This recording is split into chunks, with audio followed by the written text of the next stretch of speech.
Morning. I'm here today in a residential area in Kingston, and this is one of the new farmers who, is aspiring to be a young farmer. Introduce yourself. My name is Hasani Semaj. I started farming, I guess, in the midst of COVID, but on a serious level at least. Decided to get into rabbits and ducks and soon sheep. So he was in the entertainment world. Yeah, he was in the entertainment world, So this is a young man who have now shifted gears and going into agriculture. You were telling me you had a little family land in St. Anne's? Yeah, we do. Right, so he has I a little... had a farm from before, but my plan was to get involved in that later down. But because of the whole COVID thing, I realized that food security is a very important issue, as well as self-sufficiency. So I decided to get started while I could during the down period.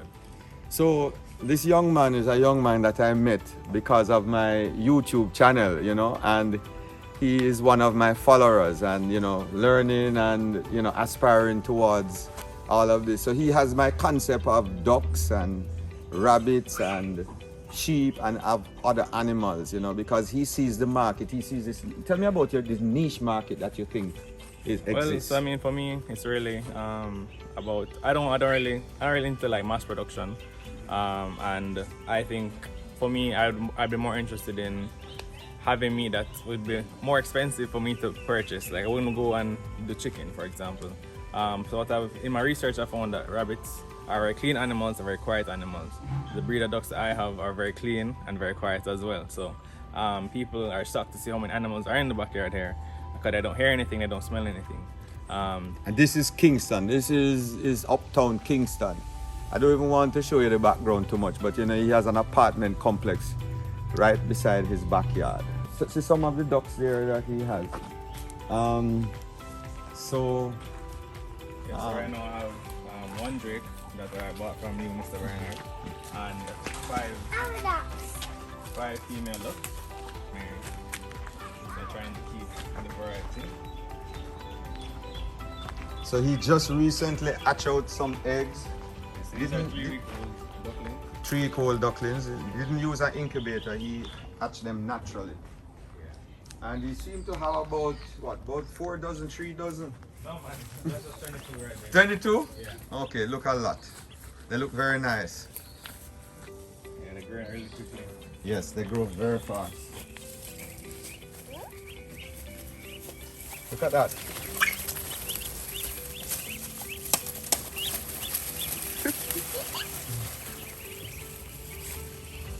See, you created a little sunken pond here for them to swim. So they actually swim in this water? Yeah, so they swim in any water that they give them actually. But so when I was doing some research, I found out that ducklings actually can't swim when they're just born. So I didn't want them to be in water that's too deep. I'm currently building a pond for them.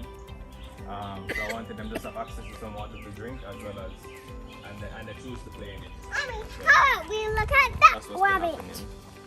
So, what do you think about rearing goats and sheep? Because I know you were having some discussions. Yeah. What is your thoughts now that you have learned so much? Well, I'm definitely interested in sheep. Because I'm a big fan of lamb, and I think that there's a market for that, especially. In terms of getting into that though, I think it's gonna take a little bit more time because I need to have access to food for them. I'm not really planning on doing the cut and carry in Kingston, so I need to definitely do that in St. Anne. Right. So and then it takes a lot more capital. Yeah. It's capital intense, because as you know, you have to have proper housing, and you have to, if you're going to pasture your sheep, you have to part up the land, and you have to make preparations before you start buying animals and putting in the field. And as you can see, like with the ducks and the rabbits, they're actually just in a colony right now. They don't really need anything. The ducks like the rain. The rabbits don't even mind the rain either. So it's really, for like the ducks and rabbits, it's less capital if you can put them on the ground like I have them here. So this is a little homestead thing, and as you can see, as we're going around, they have pineapple, mangoes, oranges, sweet sap.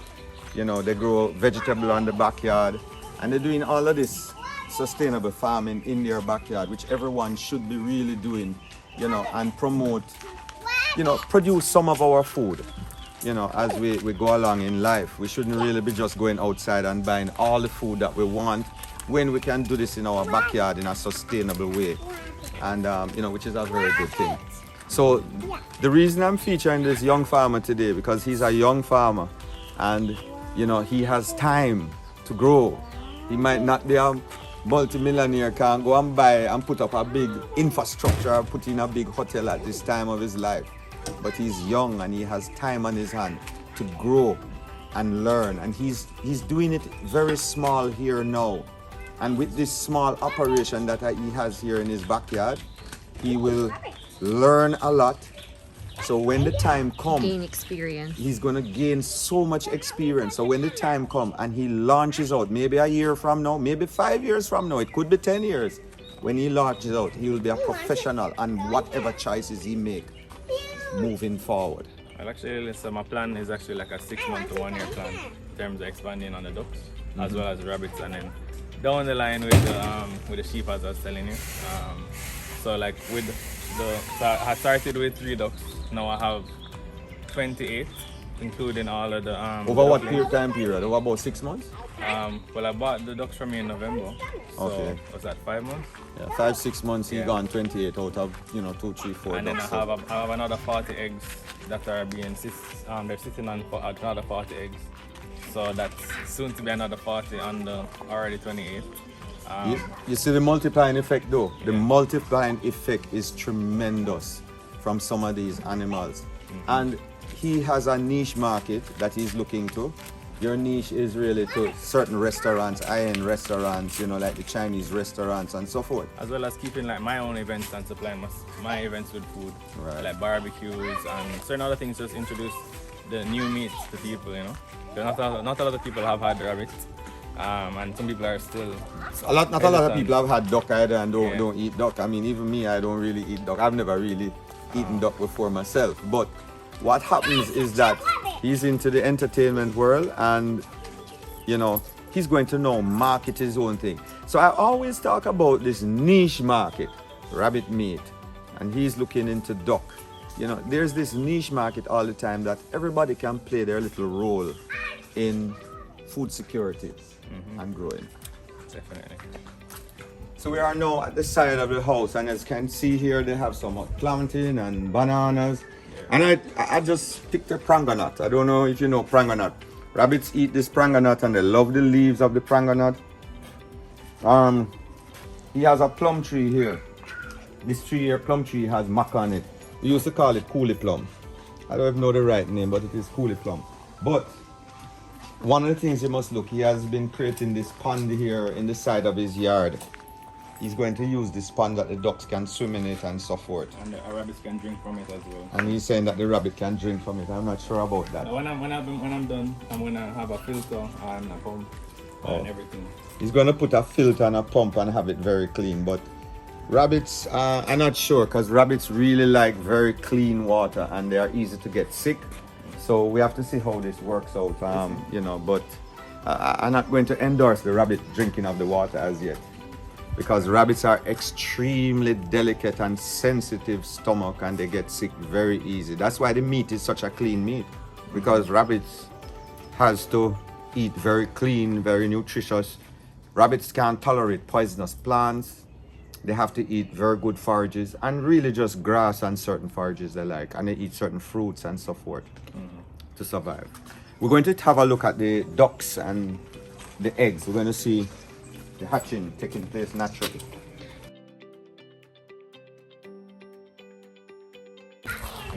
One of the things we wanted to look at is this rabbit tractor concept. This is something that people do all over. So there's a mesh on the ground, and what you do, you put this can move. You can just lift it up. So it has wheels on the back. It has wheels on the back. Yeah. And he pulls it around, puts it down like this. The grass come through the ground. And when the grass come up here, the rabbits come and eat naturally the forages, and they can have the babies inside there, and they are outside almost in a natural environment. They also have this kind of thing in the homestead. When you look at YouTube, you'll see it. Yeah. They have chicken tractor, rabbit tractor, you know, different tractors like this in a bigger form. Yeah. Yeah. And when they grow chicken and they do layers naturally, they usually do chickens and layers naturally and use this chicken tractor, because you allow the chickens and the rabbits and these animals to be eating forages, organic feeding them. You're organically feeding them, and you actually can use it to control the land. You can move this tractor all over your land and they'll eat down the grass and mulch it down for you, but you have more control on doing this. Let's look at the eggs. This one of these babies are eating some pellets, rabbit pellets. Yeah, so we have pellets for them as just so that they're fully taking all the nutrients, because I mean it's kind of drought now, so the yard isn't as green and lush. So this duck, she's here now setting. Yeah. She's kind of setting in some sort of natural environment. She's on how many eggs? About 19. She has about 19 eggs. What is your success rate with one duck setting on eggs so far? How much? So my first duck that hatched, she hatched out 23 and out of 27. 23 out of 27 eggs. Yeah. Yeah, ducks can hatch a lot of eggs, yeah. And then from the 27, I think 2 weren't fertile. So right. Yeah. So you know they really can hatch a lot of young ducklings. And I think that ducks are very hardy. Even when they're just born, they start eating and they start doing everything, and they're usually very hardy. And then so over there is like something that I did, because I realized that they're kind of territorial, so that whole space is kind of being wasted with one duck. So then what I did, I got some barrels, like I think it was $500 for 2. And basically what I did, I cut an opening and a top, I cut a hole in the top, and you can see they're laying eggs under there. All I did is just, so she's on about 20 odd eggs in there. So they go in there and she's setting now as well. If you look, so this is just a drum. He cut a hole in the bottom of the drum. And I dug out the bottom. So there's and he has a hole here. Shape. Right, he has a little peephole here. But when the sun gets on this, it should get very hot. Not really, you know, because they're so low and the bowl that I dug out is in the ground. Oh, you dig a hole in the ground. Yeah, man. So you sink a hole in the ground. Yeah. To keep them cool, and then you put the nesting material there. Yeah. Well, they actually fill out their set for themselves, because what I had done, I had packed it with gravel and then dirt and everything, but then they dug it right back down to the ground. So the ducks made their own nest. Yeah, they altered what I had planned, and they used it same way. Okay, that's very nice. Very innovative. Compost heap. Yeah. It doesn't need some money. Compost heap.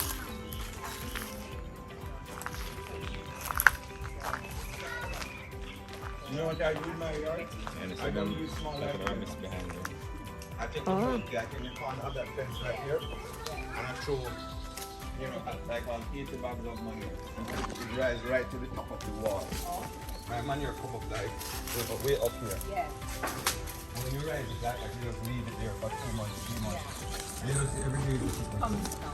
Yeah. I never know that I might even turn it. Okay. But at the end of that, The eggshells are part of the slug prevention activity.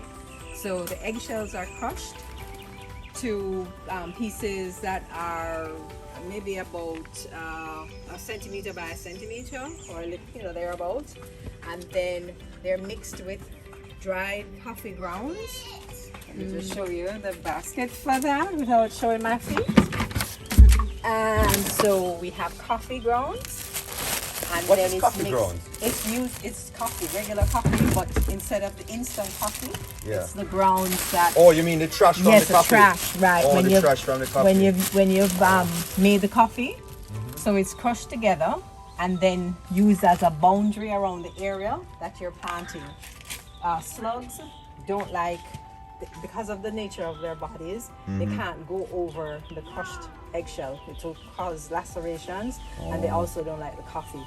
So when you do that, they don't cross the area, but you have to make it at least 4 inches wide, because slugs descending on their sides can actually lift up themselves and go over So sometimes people think, oh, but I put down slug bait, how come they didn't get it? That's because they actually can move their body in a loop over. Because I have flowers, the slug eating my flowers and No, it you kills can them. just do that. Yeah. This is what you call slug bait. I've never heard this before. Yeah, I don't know if it kills them, but it just makes a barrier, a physical barrier that they can't cross to get your plants. And this is Hasani's mother talking. She's also here because we are in his family backyard. So she plants a lot of vegetables like kale and Yes, last season we had cucumbers, watermelon, we've had pumpkin? some beets, a lot of pumpkin, and pumpkin likes the yard.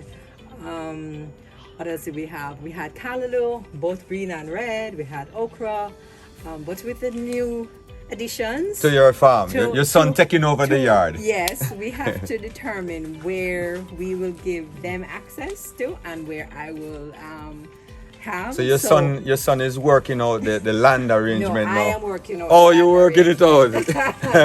In his world, they would be everywhere.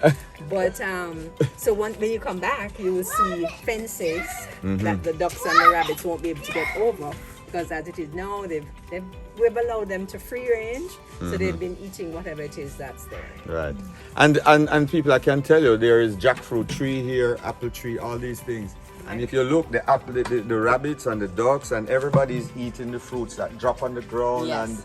And there is guava. I see guava they love there. the guava. Pranganut. Season. And All these different fruit trees that these animals eat the fruit, eat the leaves, eat all different things about them. And they also like herbs. Like noni. And they love the noni. The noni leaves. Okay. Rabbits love Yes, noni we'll get them leaves. some of that. They also love vervain. We had a big, nice bushy plant in that pot, which they've helped themselves to. And they also like guinea hen. We had a lot in the yard, but they've been chomping on that as well. So they've been having lots of things to eat in the yard. So maybe you should plant more of that. Well, if they'll give it a chance to grow out, yes. So that's one of the things we have to do, when you're doing this farming thing, you also have to grow trees and plants and so forth. And you have to find innovative ways to make the plants grow successfully and the animals live successfully also. All right.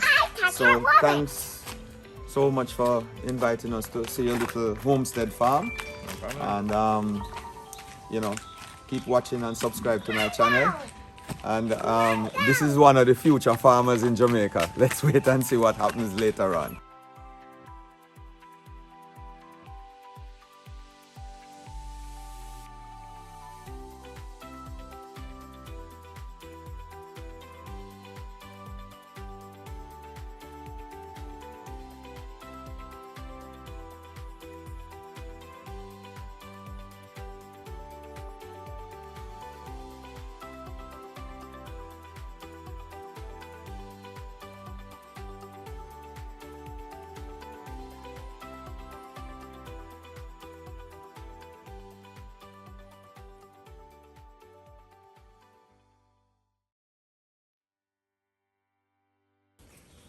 The one thing with this is that, because they're bunched up, kind of have to get one. End up scraping it.